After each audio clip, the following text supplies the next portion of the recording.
Assalamualaikum warahmatullahi wabarakatuh. Berjumpa lagi di channel Tapak Hikmah.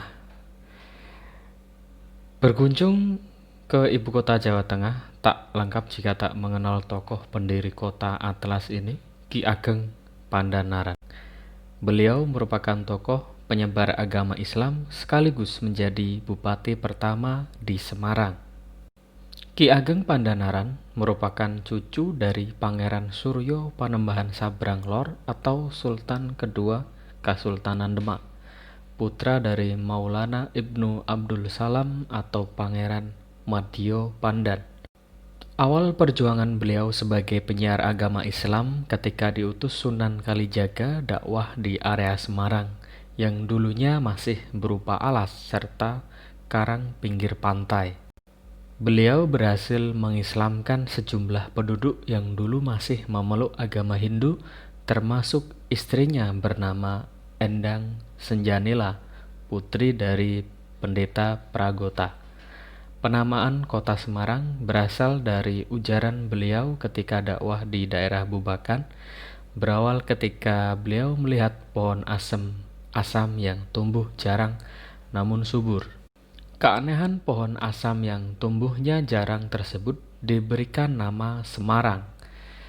Pada akhir hayatnya tak ada yang tahu pula terkait tahun berapa Ki Ageng Pandanaran wafat. Namun wafatnya Ki Ageng Pandanaran diperkirakan sekira 72 tahun sebelum tahun 1547 Masehi. Tahun 1547 merupakan tahun bersejarah bagi kota Semarang, karena tahun tersebut tepatnya tanggal 2 Mei dijadikan sebagai hari jadi kota Semarang.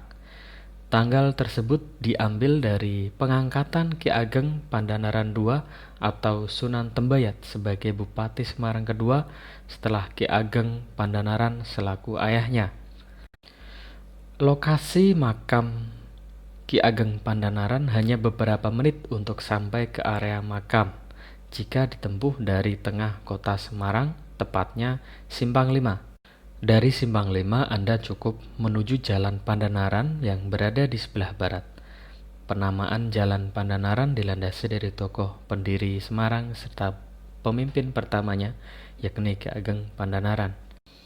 Area makam yang sedikit di atas perbukitan pun akan Anda tempuh dengan melewati 40 anak tangga dengan lebar sekira 1 meter.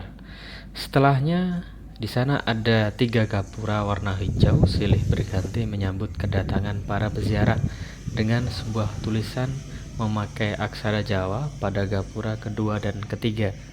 Untuk gapura pertama berisi kalimat 2 syahadat, asyhadu alla ilaha illallah wa asyhadu anna muhammadar rasulullah. Dan gapura yang kedua itu berbunyi manunggaling karsa memuji marang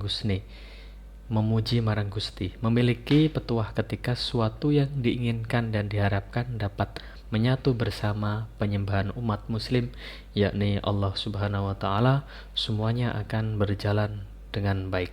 Sementara di tulisan gapura ketiga berbunyi makam Sunan Pandanaran Semarang yang menegaskan jika di area tersebut adalah makam tokoh ulama besar pendiri Semarang. Sebelum masuk di pendopo makam, di atas pintu terdapat ukiran menggunakan huruf Jawa berbunyi Wedya marang Gusti. Petuah tersebut memiliki makna semua rasa takut hanya pada Allah Subhanahu wa taala sebagai zat penguasa alam semesta ini. Tak lupa di samping pendapat terdapat menara yang dulu memiliki kegunaan sebagai tempat pengeras suara. Di sebelah kanan gapura terdapat Masjid Ki Ageng Pandanaran. Konon merupakan bagian dari peninggalan beliau. Selain itu, peninggalan beliau juga ada pendapa, mimbar, dan gentong yang berada di pojok kiri juga bagian peninggalan asli Ki Ageng Pandanaran yang dapat dilihat hingga sekarang.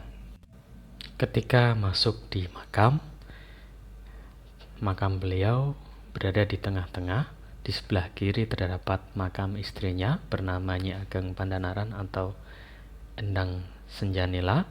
Sebelah kanan bernama Maulana Ibnu Abdussalam atau Pangeran Mantio Pandan, merupakan ayahanda Ki Ageng Pandanaran. Tepat di samping makam terdapat tombak-tombak dibungkus kain sebagai peninggalan beliau juga. Dan biasanya makam beliau ini ada haul atau peringatan setiap tanggal 17 Muharram.